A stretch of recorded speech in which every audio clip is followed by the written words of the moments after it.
I worked 41 years at a steel mill outside Pittsburgh. I saved every paycheck I could. My wife Margaret and I lived in the same house for 38 years. A man called me on a Tuesday morning in March. The call lasted 47 minutes. When it ended, every dollar I had was gone. My name is Frank Calloway. I am 74 years old. I started at the mill in 1976, the year Margaret and I got married. The mill rolls structural steel for bridges and overpasses across most of western Pennsylvania. I started on the cooling line. I ended 41 years later as a shift foreman in the rolling section. I retired in 2017. Margaret worked at the Children's Hospital downtown for 27 years. She was a registered nurse on the pediatric oncology floor. She was the kind of woman who came home from a shift, sat down at the kitchen table, and did not say one word about what she had seen. She did not need to. I knew her face. We had one son. His name is Robert. He lives in Phoenix now. He is 44 years old. Divorced, with 2 children of his own that I see twice a year. We are not estranged. We are just careful, the way men in my family have always been with each other.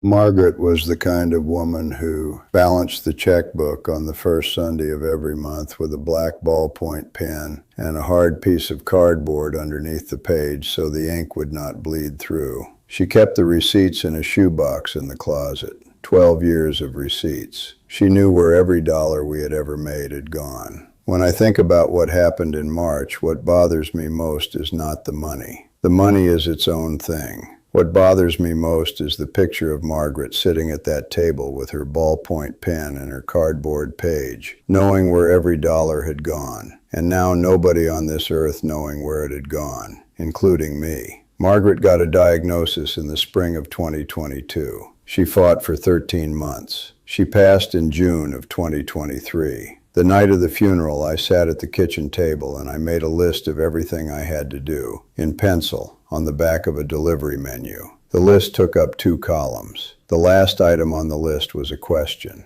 The question was, what is the point? I did not have an answer. After Margaret died, the only thing I had left in any concrete sense was money. I did not want it. I had not earned it for me. I had earned it for us. But it was there, in 2 accounts at the bank we had used since 1981. The first was a savings account holding the lump sum from my pension at the mill. That had been $268,000 when I retired. The second was a money market account with what Margaret and I had set aside over the decades, paycheck by paycheck. The total in March of 2025, when the call came, was $314,000. I had not touched it. I lived on Social Security and Margaret's pension, which together came to around $3,400 a month. The house was paid off. The truck was paid off. I was not extravagant. The savings sat there, doing what savings does, growing very slowly while the years went by. The Tuesday morning the call came, I was outside. I had been raking leaves out from under the back porch since 7 in the morning. The phone in my pocket rang at 9:15. The screen showed the name of my bank. I had that name saved in my contacts because the old branch manager had called me a few times after Margaret died, asking if I needed anything. I picked up. The man on the line said, "Good morning, Mr. Calloway." He asked me to confirm the last 4 digits of my account number. He read them to me. They were correct. He said his name was Stephen Hammond, and he was calling from the Fraud Prevention Unit, and that someone had attempted 3 transactions on my account in the last 4 hours. He asked if I had been traveling out of state. I said no. He said he had figured as much. His tone was the tone of a man who had been doing his job for a long time. Not friendly, not unfriendly, professional. He told me he was going to walk me through what had happened and what we were going to do about it. He said it would take some time. He asked me to find a quiet place to sit. I went inside the kitchen. I sat down at the table. I had a pencil and a piece of paper, the way Margaret had always told me to keep when I was on a phone call about anything important. He gave me a case number. He gave me his employee ID. He gave me a direct line in case the call dropped. He told me the bank had been monitoring an attempted breach of customer accounts in my zip code for the past 9 days. He said 3 of those attempts had been on my account. He said I was, in his words, a priority recovery customer. He told me there was a process. He said the process had been used by the bank's fraud unit for about 11 years. He said it had a name. He said the name was a federal hold protocol, and that it had been built to protect customers exactly in my situation. He said the way it worked was simple. The customer would move the funds, themselves, into a temporary protected account that the bank would create in their name. The funds would sit there until the suspect's network was traced, and the recovery team had cleared the customer's regular account for normal use. He said it usually took between 48 and 72 hours. I told him I wanted to call my own branch first. I told him I had been doing business with this bank since 1981, and I trusted them to handle anything that needed to be handled. He told me yes, of course, that was the right instinct. He said he could not, by policy, hold my money in suspense while I called. He said the suspect's window was open. He said if I called, he would have to start the protocol with the next customer in queue, and then call me back later, and that there was no guarantee my account would still have funds in it by the time we spoke again. He said it like a fact, not a threat. I told him to give me a minute. I went to the front room. The landline phone was sitting where it had always sat, on the table by the window. The phone was a beige push-button model with a long curly cord and a small piece of paper Margaret had taped to the base in 1992 with the numbers of all of our relatives written in her handwriting. I picked up the landline. I should tell you now that the landline in our house had been disconnected 3 years earlier. I had only kept the phone on the table because Margaret had bought it in 1989, and I had not been able to throw it out. I picked it up out of habit. I put it back down. I went back to the kitchen, and the man named Stephen Hammond was still on the line, and he said quietly, "Are you ready, Mr. Calloway?" I said yes. I want to tell you something about that moment. I was a shift foreman for 16 years, 40 men under me. I made decisions every day that involved a quarter ton of glowing steel moving down a line at 20 miles an hour. I knew in that work when something was wrong. I knew it before I knew it.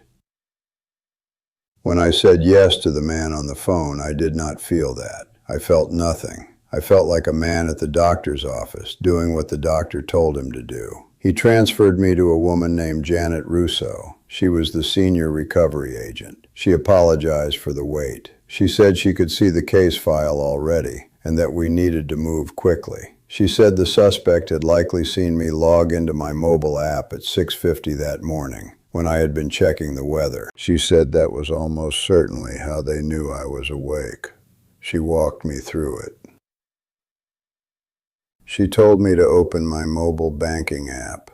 She told me to navigate to transfers. She told me to enter the account number she gave me and to label it Federal Hold. She told me to start with $70,000. She said the bank's automated system had a flag on transfers above $75,000, and the goal was to stay just under that flag because if it triggered, the suspect would get an alert that we were moving the money. I sent $70,000. She thanked me. She told me she could see the transfer arriving. She said this was good. She said the next one would be the same. We would do 4 more, exactly the same, and that would empty the savings account. And then we would do 2 more from the money market account, and the entire process would be complete.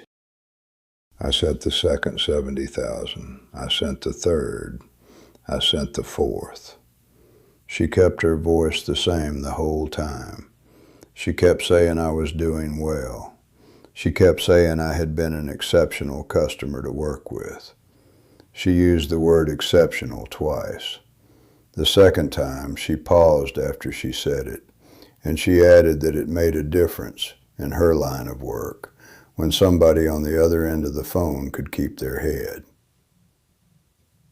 I remember thinking that was a kind thing to say. We did the 2 transfers from the money market account. The first was for $54,000. The second was the remaining balance, which was $20,000 and change. By the time we finished, the screen on my phone showed a checking account with $1,200 in it. The savings showed 0. The money market showed 0. She told me the protocol was complete. She told me the funds were safe. She told me to leave the accounts alone for 72 hours while the recovery team cleared the suspect's network from the bank's systems. She said I would receive a confirmation letter in the mail within 7 business days. She said someone from the bank would call me on Friday with a status update. She said her name again. She said her direct extension. She told me to have a good morning.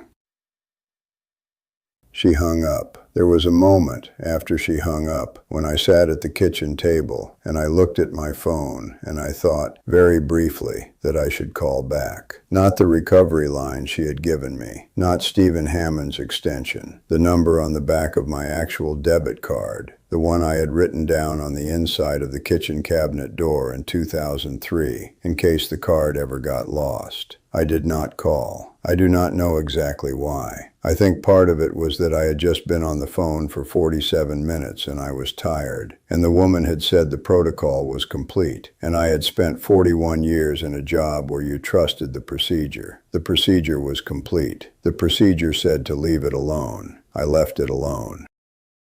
I sat at the table. I drank a glass of water. I went back outside and I finished raking the leaves under the back porch. I put the rake in the shed. I had a sandwich for lunch. I watched the news at 6.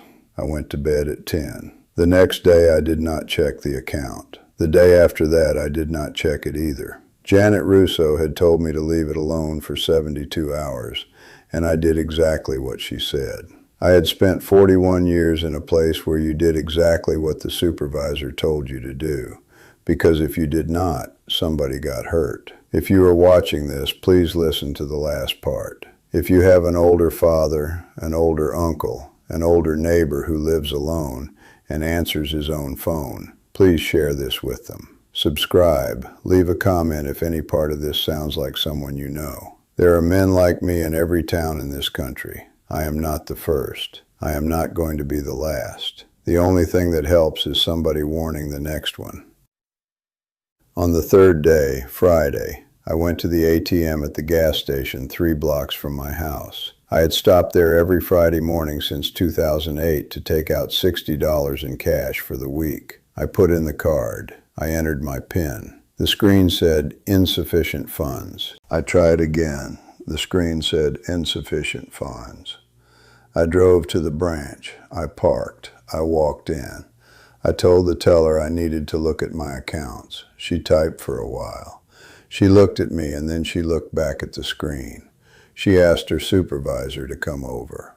The supervisor was a man named Mr. Davies, who I had known by face for 20 years. He took me into a small office. He closed the door. He asked me about a series of transfers from Tuesday morning. He asked me if I had authorized them. I told him yes. I told him about Stephen Hammond. I told him about Janet Russo. I told him about the federal hold protocol. Mr. Davies did not say anything for a long time. He looked at the screen. He looked at me. He looked back at the screen. He told me the bank had no fraud prevention unit by that name. He told me the names I had given him did not match any employee in any branch. He told me the account I had transferred the money to was not a federal hold. There was no federal hold protocol. There was no such thing. There never had been. He told me the money had moved through 3 accounts within 4 hours of arriving, and the trail had ended in another country before that day was out. I did not say anything. I sat in his office for about 20 minutes without saying anything. He brought me a glass of water. He waited with me. He was a kind man. I had forgotten that he was a kind man. He stayed with me until I could stand up and walk out of the branch. I drove home. I went the long way. I drove past the mill, the way I sometimes did when I needed to clear my head. The mill closed in 2019. The buildings are still there. The big sign with the company name is still on the front of the building, although the paint has faded so badly that you cannot read the second word anymore. I drove past it slowly. I did not stop. I did not call my son. I did not call my brother. I sat in the kitchen at the table where Margaret and I had eaten dinner for 38 years, and I looked at the wall. I did not tell anybody for 2 days. I do not know exactly why. I have thought about it since. I think it was because I was a man of my generation, and a man of my generation is supposed to know better. I think it was because every story I had ever heard about something like this happening, I had heard it the way you hear a story about something that happens to other people. People who are careless, people who are getting old, people who are not Frank Calloway. It turned out I was Frank Calloway, and I was getting old, and I was the same as everybody else. On the third day after the discovery, I called Robert. I told him the whole thing on the phone. I said it once, all the way through, without stopping. He did not interrupt. When I was done, he was quiet for a long time. Then he said, "Dad, I am getting on a plane." He came in for the weekend. He flew in on the Saturday morning flight and rented a car at the airport and pulled into my driveway at 1 in the afternoon. He had not been in this house since his mother's funeral. He walked through the front door. He stood in the entryway. He looked at the picture of Margaret on the wall, the one we had taken in 2018 at his nephew's graduation. He did not say anything for a while. Then he turned to me and he hugged me, which is a thing my son and I have done maybe 4 times in our entire lives. He walked through the house with me and he made me eat. He made me file the police report. He made me file the report with the federal authorities. He made me sign the bank's fraud claim. He sat at the kitchen table with me, and he did the things I should have been able to do for myself, and which I could not do because I could not focus my eyes on a piece of paper for more than 2 minutes at a time. Eventually, the bank's fraud insurance returned $22,000. They classified the transfers as authorized customer transactions, which meant that everything else was outside of coverage. The remaining $292,000 was gone. The federal investigators told me, when they came out to the house in May, that the recovery rate for cases like mine was around 2%. They said it like men who have said it many times. The agent who interviewed me was a man named Thompson. He was about 40. He had been doing fraud cases for 9 years. He told me there were 6 men over the age of 70 who had been called by the same network in my zip code in the same month. He said one of them had only lost $18,000 because his wife had walked into the kitchen during the call and asked who he was talking to. He said one of them had lost almost $500,000. He said I had lost about average for the network's targets. He said it without any particular tone, the way a man might say what time it is. I sold the truck in the summer. I did not need 2 vehicles. I did not really need one, but I kept the car. The truck had been Margaret's idea in 2009. It was a good truck. The man who bought it gave me cash. The neighbor on my left, a woman named Mrs. Voss, started bringing me dinner on Sundays. She did not ask me what had happened. I think Robert had told her on the way out of town. I tried to refuse the first time, and she said quietly that she had been bringing food to people in this neighborhood for 37 years, and I was not the first widower on her list, and I should sit down and eat. I sat down. I ate. I cut back. I do not eat out anymore. I do not turn the heat above 64. I make my own lunches and I bring them when I go to the senior center on Wednesdays. I have enough to live on between the Social Security and the pension and what is left. The numbers work on paper. I am not going to lose the house. I am not going to go hungry. What I lost was not the kind of thing that a number measures. I lost what Margaret and I had been building for 41 years. the thing we did not name out loud, the thing that was supposed to be there after I was gone, for our son and for our grandchildren, and for the small cushion of dignity that a man earns when he works at a steel mill for 41 years.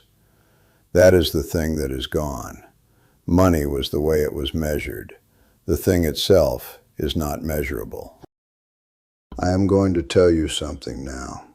I am going to tell you what I wish my brother had told me, or what I wish my son had told me, or what I wish anybody who knew anything had told me before the phone rang on a Tuesday morning in March. A bank does not call you and ask you to move your money, ever.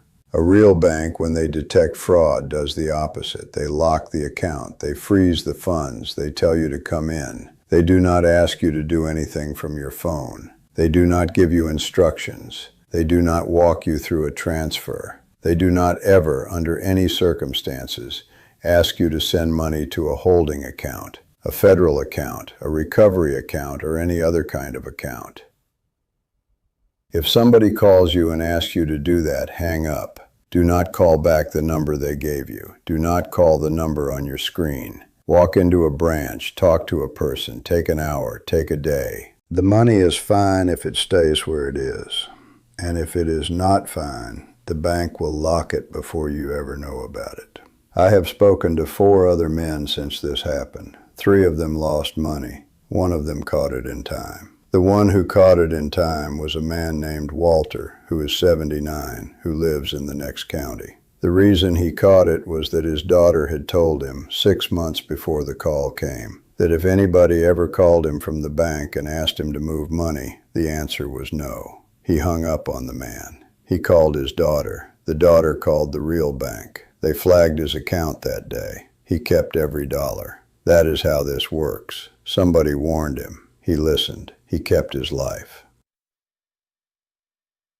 If you have made it to the end of this and you know somebody who could be Walter or who could be me, please call them today, tonight, tomorrow at the latest. Tell them the words. The bank will never ask you to move your money. If they call, hang up. That is everything I have. Thank you for listening.